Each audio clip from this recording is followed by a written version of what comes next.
মাঝের মধ্যেই ক্রিকেটের যেসব রেকর্ডস কখনোই ভাঙা সম্ভব নয় সেসব নিয়ে আলোচনা হতে দেখি। কিন্তু রেকর্ড গড়াই তো ভাঙার জন্য। তবে যেসব রেকর্ডস ভাঙা প্রায় অসম্ভব তার মধ্যে একটি হলো টেস্টে টানা সর্বোচ্চ 131 বল ডট দেওয়া। আধুনিক ক্রিকেটে এই রেকর্ড ভাঙা প্রায় অসম্ভব বললেই চলে। টানা 21 ওভার মেডেন নেওয়া বোলার ছিল বাপু নাদকার্নি। তিনি ক্রিকেট ইতিহাসের অন্যতম কৃপণ বোলার। পুরো নাম রমেশচন্দ্র গঙ্গারাম নাদকার্নি। ক্রিকেট মহলে যিনি পরিচিত ছিলেন বাপু নাদকার্নি হিসেবে। 1934 খ্রিস্টাব্দে মহারাষ্ট্রের নাসিকে জন্মগ্রহণ করেন নাদকার্নি। প্রথম শ্রেণীর ক্রিকেটে খেলেছিলেন 191টি ম্যাচ। ছিলেন বাঁহাতি ব্যাটসম্যান।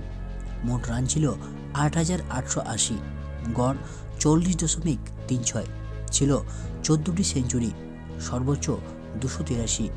বল হাতে নিয়েছিলেন 500 উইকেট। সেরা বোলিং ছিল 17 রানে 6 উইকেট। 1955 সালে দিল্লিতে ভারতের হয়ে প্রথম টেস্ট খেলেন তিনি। প্রতিপক্ষ ছিল নিউজিল্যান্ড। তার প্রথম অধিনায়ক ছিলেন পলি উমরিগড়। অভিষেক টেস্টে অবশ্য কোনো উইকেট ছিল না তার, কিন্তু ক্রিকেট মহলে অত্যন্ত কৃপণ স্পিনার হিসেবে পরিচিত বাবুকে নতুনভাবে চেনা যায় 1960 থেকে 61 মরশুমে দেশের মাটিতে পাকিস্তানের বিরুদ্ধে টেস্ট সিরিজে। নাদকার্নি 1964 সালে চেন্নাইয়ে ইংল্যান্ডের বিপক্ষে টেস্টের তৃতীয় দিনে টানা 21 ওভার মেডেন নিয়ে বিশ্ব রেকর্ড গড়েন এবং পরবর্তীতে ক্রিকেট ইতিহাসের অন্যতম কৃপণ বোলার হিসেবে পরিচিতি লাভ করেন। বাঁহাতি স্পিনার বাপু নাদকার্নি বিখ্যাত ছিল নিখুঁত লাইন ও লেন্থের জন্য। তাকে নিয়ে প্রচলিত ছিল তিনি অনুশীলন করতেন পিচে কয়েন রেখে, একটানা বল করতেন একই জায়গায়। 1968 সালে শেষ টেস্ট ম্যাচ খেলেন অকল্যান্ডে নিউজিল্যান্ডের বিরুদ্ধে।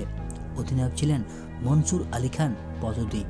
সেই ম্যাচেও তার বোলিং পরিসংখ্যান ছিল চোখে পড়ার মতো। ভারত জিতেছিল 272 রানে। 1980 থেকে 81 অস্ট্রেলিয়া সফরে তিনি ছিলেন ভারতীয় দলের সহকারী ম্যানেজার।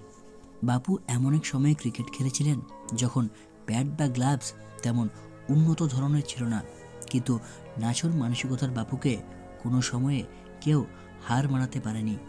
অবশেষে এত বড় মাপের একজন খেলোয়াড় 2020 সালের 17 জানুয়ারি 86 বছর বয়সে জীবনের ইনিংস শেষ করেন।